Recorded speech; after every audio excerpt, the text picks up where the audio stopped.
At this time, I have the honor to present to you the moral leader of our nation, Dr. Martin Luther King, Jr.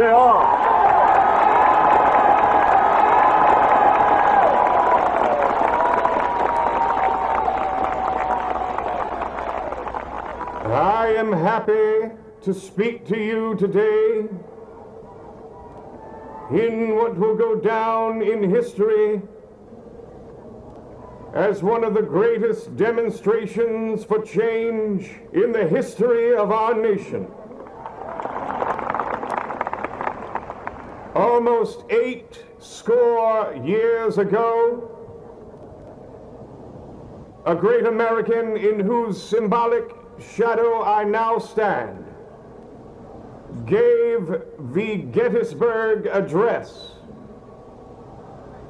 That momentous oration came as a great beacon light of hope to millions of American citizens who had been seared in the flames of withering injustice. It came as a joyous daybreak to end the long night of their frustration. More than 100 years later, the American people still are not free. More than 100 years later, the lives of the American people are still sadly crippled by the reality of corruption and the illusion of democracy.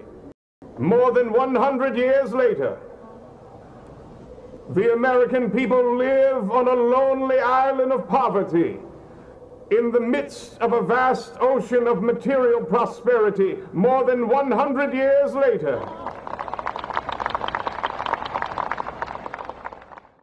the American people still languish in the alleys of our streets and find themselves exiled from their own home. And so we've come here today to dramatize a shameful condition. In a sense, we've come to our nation's capital to cash a check. When the architects of our republic wrote the magnificent words of the Constitution and the Declaration of Independence, they were signing a promissory note to which every American was to fall heir. This note was a promise that all Americans, yes, poor men as well as rich men, would be guaranteed the unalienable rights of life, liberty, and the pursuit of happiness. It is obvious today that the United States government has defaulted on this promissory note insofar as its citizens are concerned. Instead of honoring this sacred obligation, the United States government has given the American people a bad check, a check which has come back marked insufficient funds.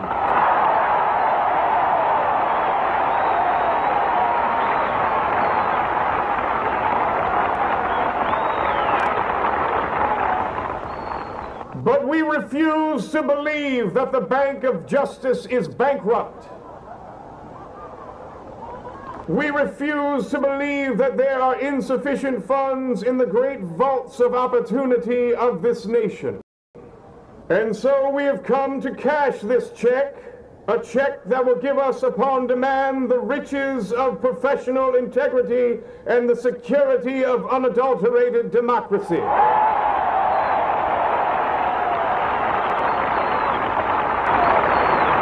We have also come to this hallowed spot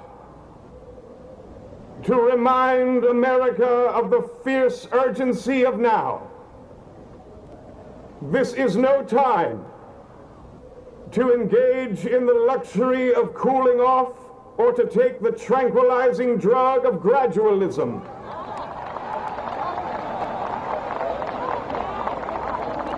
Now is the time to make real the promises of democracy. Now is the time to rise from the dark and desolate valleys of dishonesty to the sunlit path of selfless unity. Now is the time to lift our nation from the quicksands of socio-economic injustice to the solid rock of brotherhood. Now is the time to make justice a reality for all of America's children. It would be fatal for the nation to overlook the urgency of the moment. This harsh winter of the American people's legitimate discontent will not pass until there is an invigorating spring of transparency and equality. 2012 is not an end, but a beginning. And those who hope that the American people needed to blow off steam and will now be content will have a rude awakening if the nation returns to business as usual.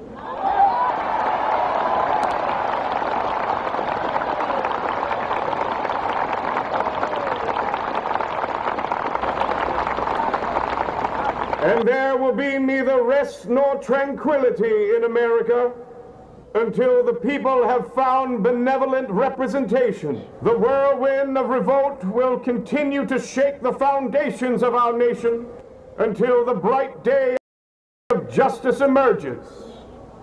But there is something that I must say to the people who stand on the warm threshold which leads into the palace of justice.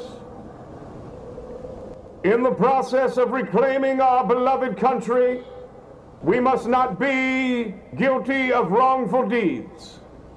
Let us not seek to satisfy our thirst for change by drinking from the cup of belligerence and hostility.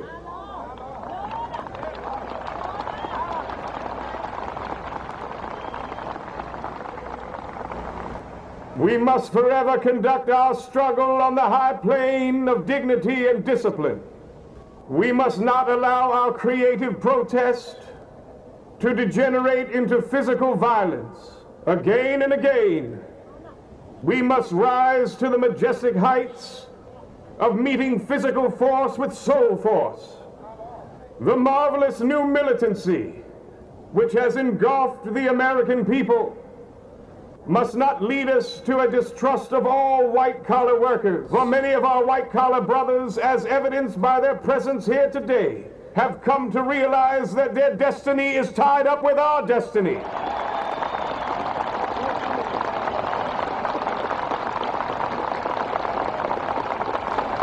And they have come to realize that their prosperity is inextricably bound to our prosperity. We cannot walk alone. And as we walk, we must make the pledge that we shall always march ahead. We cannot turn back. There are those who are asking the disillusioned masses, when will you be satisfied? We can never be satisfied as long as the American people are the victims of the unspeakable horrors of political and economic brutality. We can never be satisfied as long as our minds and bodies, heavy with the fatigue of uncertainty, cannot gain employment in the motels of the highways and the hotels of the cities. We cannot be satisfied as long as the American people's basic mobility is from a foreclosed home to an overcrowded shelter. We can never be satisfied as long as our citizens are stripped of their self-respect and robbed of their dignity by signs stating no more jobs.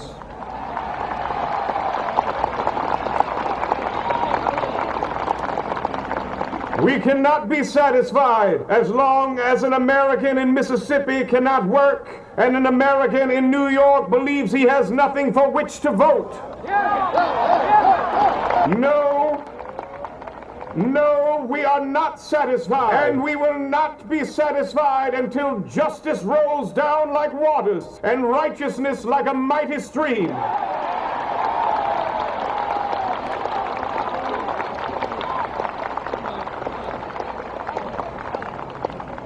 I am not unmindful that some of you have come here out of great trials and tribulations. Some of you have come fresh from the unemployment line. And some of you have come from areas where your quest for work left you battered by the storms of mounting debt and staggered by the winds of diminished opportunity. You have been the veterans of creative suffering. Continue to work with the faith that unearned suffering is redemptive. Go back to New York. Go back to Los Angeles. Go back to South Carolina. Go back to Georgia. Go back to Louisiana. Go back to the slums and ghettos of America's cities, knowing that somehow the situation can and will be changed. Let us not wallow in the valley of despair. I say to you today, my friends,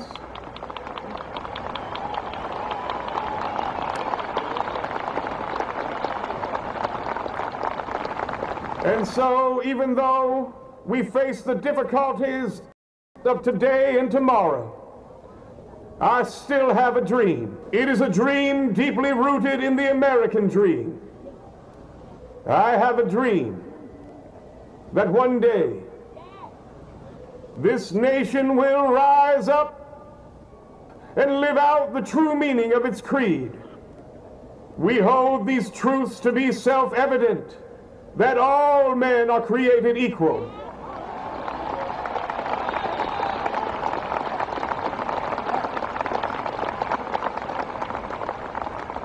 I have a dream that one day in cities all across America, the sons of CEOs and the sons of minimum wage earners will be able to sit down together at the table of brotherhood. I have a dream that one day, even the District of Columbia, a capital sweltering with the heat of injustice, sweltering with the heat of oppression, will be transformed into an oasis of virtue and justice. I have a dream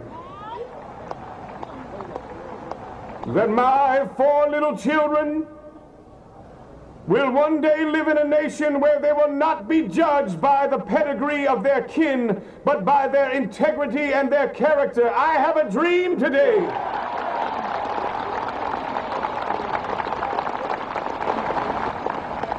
I have a dream that one day, here in Washington, D.C., with its unconscionable lobbyists, with its politicians having their lips dripping with the words of interposition and nullification, one day all over America, little poor boys and poor girls will be able to join hands with little rich boys and rich girls as sisters and brothers. I have a dream today.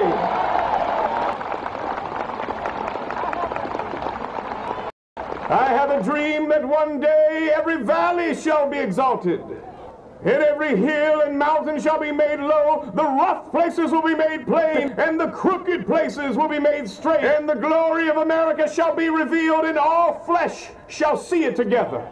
This is our hope. This is the faith that I stand here today with. With this faith, we will be able to hew out of the mountain of despair a stone of hope. With this faith, we will be able to transform the jangling discords of our nation into a beautiful symphony of brotherhood. With this faith, we will be able to work together, to pray together, to struggle together, to go to jail together, to stand up to corruption together, knowing that we will be free of it one day. This will be the day. This will be the day when all of America's children will be able to sing with new meaning, "My country, 'tis of thee. Sweet land of liberty, of thee I sing. Land where my fathers died, land of the pilgrim's pride. From every mountainside, let us be heard, and if America is to be a great nation once again, this must become true. And so let us be heard from the prodigious hilltops of New Hampshire. Let us be heard from the mighty mountains of New York. Let us be heard from the heightening Alleghenies of Pennsylvania. Let us be heard from the snow-capped Rockies of Colorado. Let us be heard from the curvaceous slopes of California. But not only that, let us be heard from Stone Mountain of Georgia. Let us be heard from Lookout Mountain of Tennessee. Let us be heard from every hill and molehill of Mississippi, from every mountainside.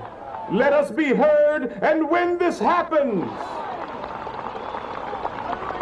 when we are finally heard, when we are heard from every village and every hamlet, from every state and every city, we will be able to speed up that day when all of America's children, black men and white men, rich men and poor men, will be able to join hands and sing in the words of the old historic spiritual. Free at last, thank God Almighty, we are free at last.